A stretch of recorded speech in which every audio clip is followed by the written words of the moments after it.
The 60 Minutes interview was a great chance to hear Harry and Meghan's story in case you missed their 2-hour sit-down with Oprah or their 6-part Netflix documentary. President Trump also announced a new trade deal with the UK that will reopen British markets for American companies. All that Britain demands in return is that we keep these two. No! No! I refuse! I'm sick of it! Gone on, Oprah. I didn't know. I had no idea how racist they were. It's the royal family. You didn't Google these motherfuckers? What the f is she talking about? She didn't know. The fuck? It's the royal family. They're the original racists. That's like marrying into the Budweiser family and going, they drink a lot. These motherfuckers invested in slavery like it was Shark Tank. They're so racist. They wanted to know how brown the baby's gonna be. I'm like, that's not racist. Because even black people want to know how brown the baby gonna be. Just a great series about a rich, white, dysfunctional family, all scheming. Oh, no, that's The Crown. That's The Crown. I'm sorry. How great was Melanie Stone in The Crown? Wasn't she amazing? The portrayal of the Queen was so good. Prince Harry called her and asked her for money. Turns out Prince Harry and Meghan Markle will still get paid millions of dollars for doing absolutely nothing. And that's just by Netflix. Now for the tricky part. Place in microwave. What is microwave? I don't think we have any of that. It's a microwave, silly. Don't talk to me like that, you bitch! I'm a fucking duchess! Ugh! Ugh! Shake that off! Oh! President Trump also announced a new trade deal with the UK that will reopen British markets for American companies. All that Britain demands in return is that we keep these two. Elon built electric cars. He's going to Mars. Why is he even involving himself with Twitter? It would be like if the Prince of England gave it all up just to marry an actor from Suits. NBC has announced plans for a spin-off to the hit series Suits. It will focus on Meghan Markle's character's struggle to balance her legal career while also caring for an unemployed immigrant. Meghan Markle has finally revealed why she and Prince Harry call each other M and H. Mm-hmm. And he'll say M and you'll say H and your friends say M and it just is a thing. It's a thing. And do you both love it? Yes, and I like nicknames a lot. What could it be? A mystery for the ages. Harry said racism was a big part of their decision to leave, which you know things are bad at Buckingham Palace if they came to America to get away from racism. Prince Harry, whose memoir just broke the Guinness record for fastest selling nonfiction book of all time. The story of Prince Harold and his frozen yogurt slinger is so popular, they're now releasing a version for kids. I don't know if you know about this. It's a twist on The Princess and the Pea. It's called The Prince and the Penis, and it's... Why does Meghan Markle make her own pretzel bags? They don't know why. That's interesting. She takes it from one bag and puts it in another bag. There's another bag. And that confuses people. This, we're just gonna put into a different... The 60 Minutes interview was a great chance to hear Harry and Meghan's story in case you missed their 2-hour sit-down with Oprah or their 6-part Netflix documentary.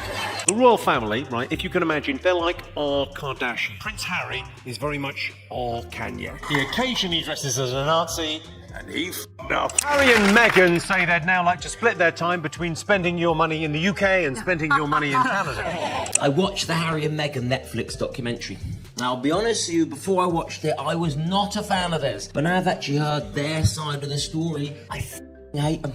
They started off and they're making interesting points about racism and misogyny. Then they start calling each other H and M, and I just thought, oh, do off. Harry starts describing this one date with Meghan as the night, let me quote you here, me and M pulled the pin on a fun grenade. I actually started rooting for Prince Andrew. Harry says, how do you explain to someone who's just started dating that they have to curtsy to your own grandmother? How do you explain that you bow to your grandmother and that you will need to curtsy, especially to an American?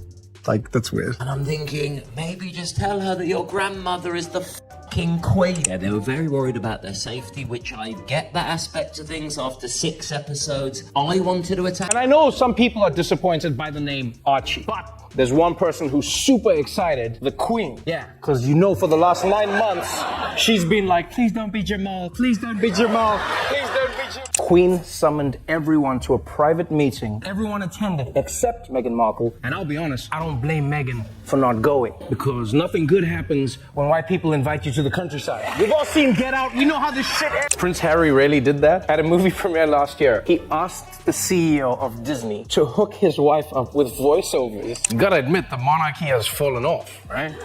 No, because back in the day, it used to be like, if you marry my daughter, I'll give you Burgundy. And now it's like, my wife actually does a pretty good Timon. You should hear her. Come on, baby, do the thing. Hakuna Matata, do the thing. I said Meghan Markle is, of course, a lifelong feminist, which she's demonstrated by marrying a prince and giving up her job. She wants to be famous. She found the guy to make her the most famous in the world. Now she's over there and she's like, oh, this isn't what I thought. What's the point of being famous in a castle? If she didn't marry him, she would be on The Bachelor this season. Fighting for Prince. She would be Megan M. from Sherman Oaks barista.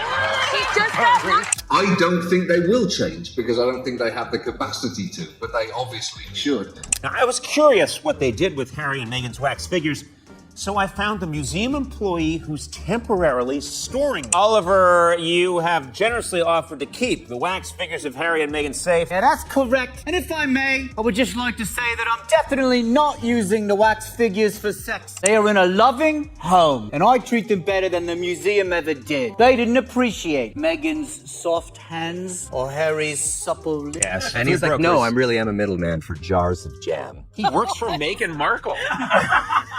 Yes. Really tiny jams. Harvestable jams. Oh, yes, exactly. Made from the oils of Montecito. I think Harry's a twat. He's a whining, whinging, complaining, woe is me, I'm the only one that's ever had mental problems.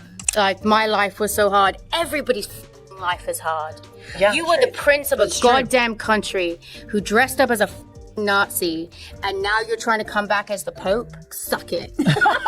Want it both ways. You know, you can't be, these people were so mean to us and poor us, and we don't want all this attention, and then let me write a book about how much we don't want attention. They just strike me as creatures of that generation. You know, you're just fragile. Just take a hint from the Queen, the recently departed. Never complain, never explain, and rarely be heard speaking of. Complaining about your hard life, and you're so privileged. It's just so weird. It's ridiculous. I will not bend the knee and just go along with the nonsense. That's what's so annoying about them. The most of all, they insist that you go along with their nonsense and their insanity and their fragility. Sir, your millions from Netflix for no one knows what. Put it with the rest of them. Abe, time to do our daily $250,000 sponsored Instagram post for Del Taco.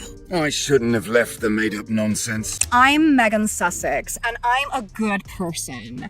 And I'm meeting another good person today, the wonderful Ariana Grande. Oh my God, Megan, you're such a good person. Yes, that's why I'm going to talk to you like you're an idiot. I'm preparing my guests some soul food that my British husband calls a packet of crisps. Can be a tricky dish to master. Especially when a packet is being... Oh my God, you've been knocked down by the crisps. So vulnerable, I love it. I'm just down here holding space. And now, the finishing touches. A flower. The best thing is, no more following Granny's rules. Don't wear your pants on your head, Harry. Don't bath on the butler, Harry. If I want to play polo in my living room, who's gonna stop me? Stop that. So let me start with you, sir. You've lived a life with the royal family. You've had everything handed to you, but you say your life has been hard, and now you've written all about it in your new book. Wait, you just want to be normal people. This attention is so hard. Isn't it true, sir, that your questionable wife has her own TV show and hangs out with celebrities and does fashion magazines? What are you suggesting? Well, I just think some people might say that your Instagram-loving wife actually doesn't want her privacy. How dare you, sir? My Instagram-loving wife has always wanted her privacy. To hell with Canada. We are leaving. We'll go find some quiet place where we can be normal people. Come on, wife. We want privacy. We want privacy. Look at this town. There's just something about it. Oh, darling, I think this might be the place. It's so quiet and empty here. If we moved here, then people would think we're really serious about wanting to be normal.